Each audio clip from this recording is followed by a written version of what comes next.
your mother saying to you, your sister, please just or even your friend. Even your friend. How big she's gone.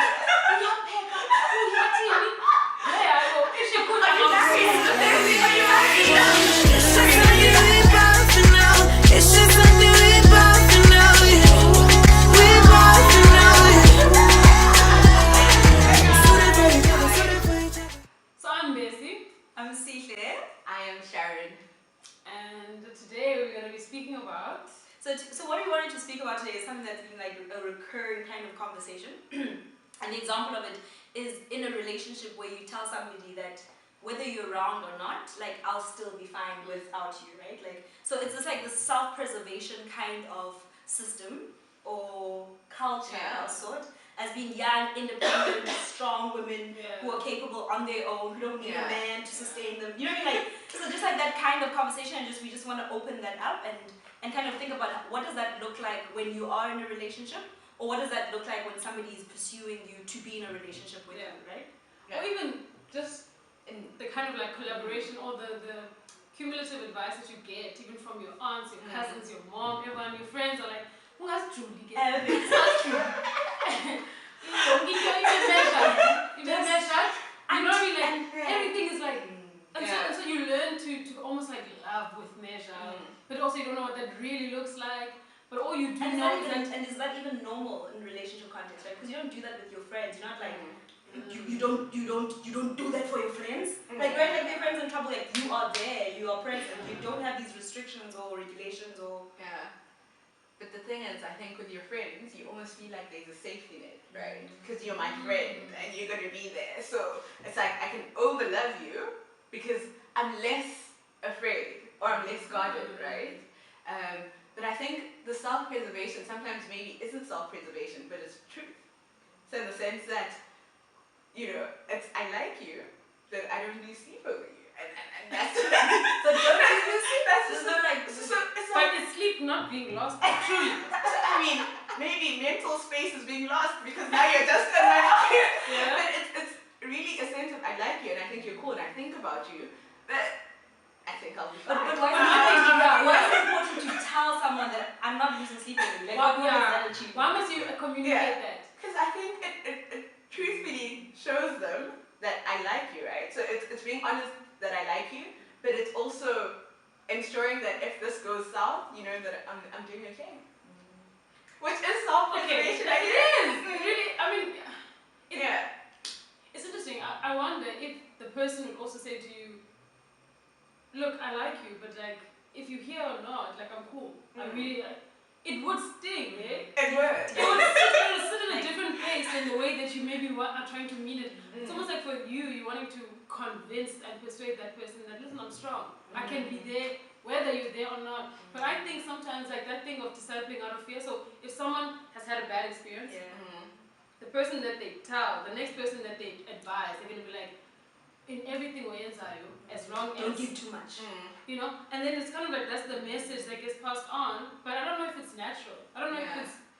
If it's... How do you know that I've loved too much now? What does that mean, actually? Because my boyfriend used to always be like, because I always be like, I don't want to love you too much. Like, you must be the one who loves me more, right? Like, and someone he was like, what the hell? Like, and it's like, you have this idea in your mind that, like, okay, he must come see me thrice, ne? Then the fourth time I can go, right? It's like, what is it? What are these measures that you have in place? I don't know. Maybe it's that thing of wanting to feel wanted and pursued and all of that. So it's like, I will love you, I will show you, but after you've shown me, so that you don't think I'm like running after you, I'm chasing after you, I'm so keen for you. But I think it's such a prison, right? Because you judge yourself according to that. You harshly are like, I don't know why are you come down? Just loving too much. But you're loving too much. Just call yourself back to yourself. Go back. But I think it's also historically you feel like there's been the story of black women loving too much. So it's like there are all these stories about your friends. So also in high school where she just loved too much, and that's why first team captains felt it because she's just loving too much. And there's almost this narrative that women in general love more than men do. So a friend of mine was joking, and she's like, you know, you get into a relationship with this guy, you had no idea about soccer. Now you love Chelsea. It's just Chelsea's biggest. You have the chance. Just Chelsea's biggest supporter.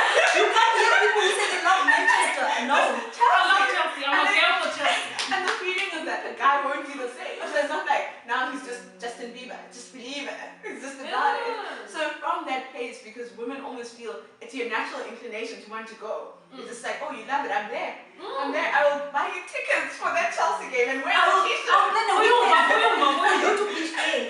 With your friends. You know, I wonder, do you think it's almost not repulsive, but is it a repellent for men, do you think? Because it's always the story that when she loves so much, that's why he ended up cheated. Like Dini when he was alive so much. Do you think it has an element tired of his love? He's tired of this love. But like, there must be something about it. And also, the church used to always be like, men want to be hunters. They want to pursue. Now you have to be.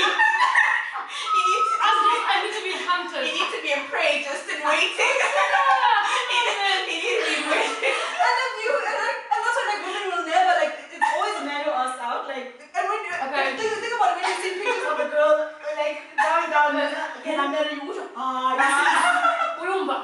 Go back. And then don't steal the chase from him. He wants it for his essence. So that means I can't text you 3 times because now I'm stealing the chase, and homie's gonna be like, okay, I don't want to chase because she's stealing. She's just behind me. Like, I can't even do it. She's chasing. Like, wow, it's a lot actually.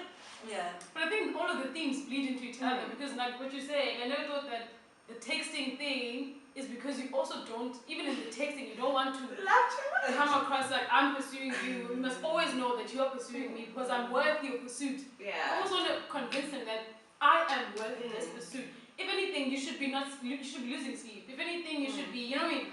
That should be. I love Manchester. You should love me. It's almost like you want them to show you all of that, and if it means not loving too much, because possibly loving too much will be a repellent, then I'd rather just love you enough to keep you here.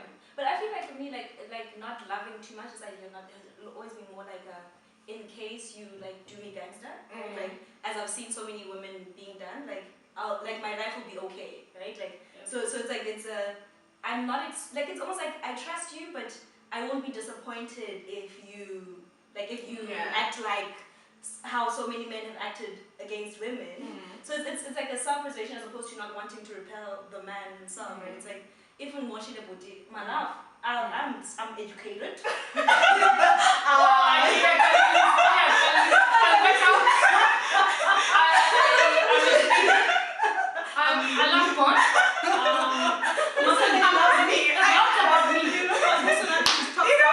I'm with you. It's very interesting. Yeah. I think so. What do we like? Is it so? What I find interesting, like, if the man is always doing the pursuing or like makes sure that he proves to you that he loves you. What does that look like in a balanced relationship, right? Like, what does that? Do you mean like if he's the one who must get you the flowers on Valentine's, like during your anniversary, like he does the things that like consistently prove when he's certain. But like, what does a balanced relationship look like? Like, I don't know, like in the future. I think it's only when you feel he's passed all the tests.